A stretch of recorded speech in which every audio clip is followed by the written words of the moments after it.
¿Sabés quién era ese? No, la verdad que no tengo ni idea. ¿Un actor? ¿Algún político? Me suena a escritor. ¿Conocés a este jugador? Siempre. Burruchaga, no. Houseman, no.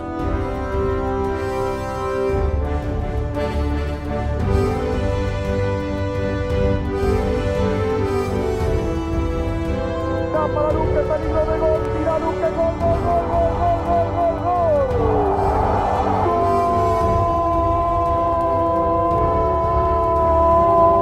Argentina es el nuevo campeón del mundo. Leopoldo Luque era uno de mis ídolos de mi niñez y yo conocía muy bien su historia, todo lo que él había tenido que transitar durante el Mundial 78, pero nunca pensé que eso podía llegar a convertirse en una película. Yo en realidad tenía ganas de contar algo sobre el Mundial 78, sobre todo lo que se había hablado del contexto de esa competencia, y yo quería separar un poco lo deportivo de lo político. Y dije, bueno, ¿por qué no contar la historia a través de un protagonista en primera persona? Y ahí me acordé de la historia de Luque, con todo lo que había tenido que transitar en esa competencia, y cuando lo conocí me encontré que su historia de vida iba más allá del Mundial 78 y dije, bueno, ¿por qué no intentar hacer un largometraje? Del proyecto en sí me interesó la historia de vida de Leo, porque creo que es una historia no solamente de sacrificio, de superación, de poder concretar los sueños, sino que también es una especie de legado, ya que Leo trabajaba con juveniles, entonces es un poco rescatar aquellos valores que muchos pensamos que tenían los jugadores de antes y no los de ahora, y me parece que la historia de Luque va más allá de lo futbolístico. El guión me llevó a escribirlo más o menos 2 meses, ¿pero por qué? Porque tuve la dicha de que al día siguiente de conocerlo a Luque, le hice una entrevista de investigación que duró 2 horas y media, y en esas 2 horas y media él me contó prácticamente su vida. Entonces, más allá de lo que yo sabía de él y de las preguntas que hipotéticamente yo sabía que iba a querer hacer después en el documental, es como que tenía la historia servida en bandeja. Yo le mostré el argumento a gente que sabe más que yo y me dijo, mirá, la historia la tenés, si no la haces es por culpa tuya. Así que con ese material de la entrevista de investigación hice el guión. Por supuesto, después lo reforcé un poco con las entrevistas que fui haciendo, y eso fue lo que presenté en el INCAAG para el proyecto. Uno siempre, cuando está en la búsqueda de estéticas, trata de no caer en esos supuestos clichés de la entrevista y el material de archivo. Lo que sí siempre tuve claro es que quería que fuera una historia contada en primera persona, sobre todo porque Leo era un gran contador de anécdotas, un muy buen narrador, y yo quería aprovechar eso que no siempre sucede, y además un poco para recuperar en estos tiempos tantos de WhatsApp y de conversaciones cortas y de lenguajes deformados y de conversaciones breves. Yo dije, bueno, ¿por qué no recuperar eso que tanto nos entusiasmaba de esas historias que nos contaban nuestros abuelos o nuestra gente mayor? Entonces a mí me gusta mucho la conversación, es un formato que me interesa, la entrevista, pero esto, al ser documental, obviamente tenía que estar acompañado por otras situaciones. Por eso las dramatizaciones, y por eso tratar de llevarlo a Leo a los distintos lugares para que obviamente para el espectador también sea más interesante.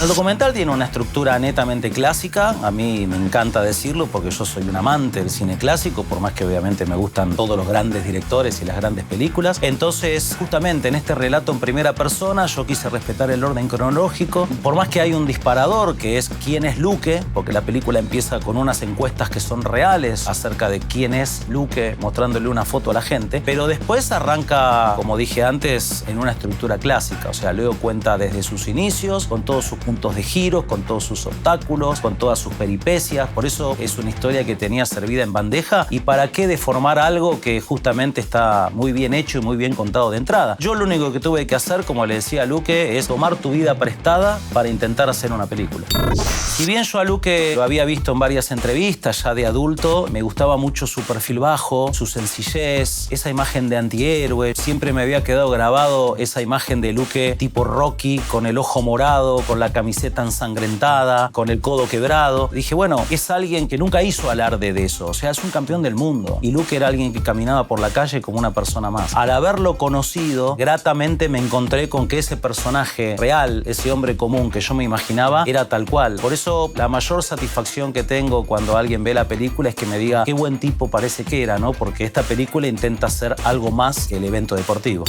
La primera proyección que se hizo en cine fue en junio del 2019 en Santa Fe y fue una experiencia maravillosa porque fue la primera vez que Luque vio la película en cine. Habíamos hecho algunas proyecciones privadas, pero lo que se llama cine fue ahí y fueron todos sus amigos de la infancia, fueron sus hijos, fueron sus hermanas, fue gente del barrio que a lo mejor hacía 30, 40 años que no lo veía. Entonces fue también un poco devolverle a Santa Fe y a toda la gente que lo quería la posibilidad de, con esa proyección, devolverles algo de lo tanto que nos dieron cuando estuvimos. Nosotros estuvimos una semana filmando en Santa Fe y hemos tenido apoyo de todo tipo, si no, no hubiéramos podido hacerla. Elegí a propósito que el primer lugar que se diera en cine fuera en Santa Fe justamente para devolver todo lo que nos dieron. Después se estrenó en Mendoza y bueno, tuvimos postergado el estreno en Buenos Aires justamente por la pandemia.